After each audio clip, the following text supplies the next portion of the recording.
Sì, a fine febbraio mi ricordo eravamo a Novara a suonare in una sala da ballo di Novara e a un certo punto è arrivato il gestore, ci ha fatti fermare perché è arrivata un'ordinanza della regione Piemonte che fermava tutto.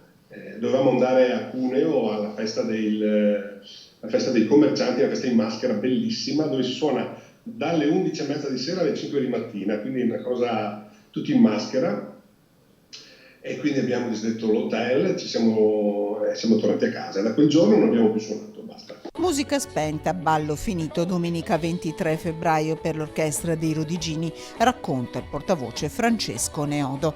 Dalle 230 alle 270 serate all'anno, da quasi 3 mesi per gli 8 componenti e i tecnici, nessuna entrata a sostegno di famiglie, alcune molto giovani. Stiamo vedendo di sorrisi, di messaggi di solidarietà e basta.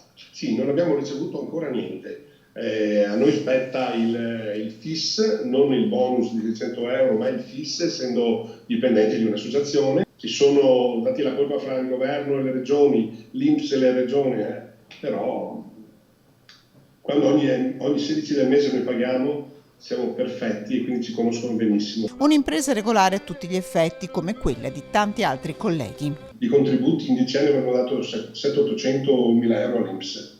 E l'ultimo F24 di quant'era? Il 24 è stata di circa 12.000 euro. Dimenticati e arrabbiati non è un granché per chi è abituato a considerare la musica, il ballo, le canzoni medicina per l'anima di chi suona e di chi ascolta.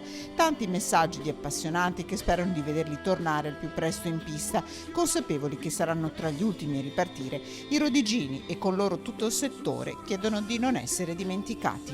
La nostra speranza è quella di fare quest'estate almeno dei concerti tipo Jesolo, che tutti gli anni facciamo nelle varie piazze, le piazze più importanti, Piazza Manzoni, Piazza Milano, Piazza Aurora, facciamo, e quindi speriamo almeno in quello, mentre aspettiamo la possibilità che la gente possa ballare.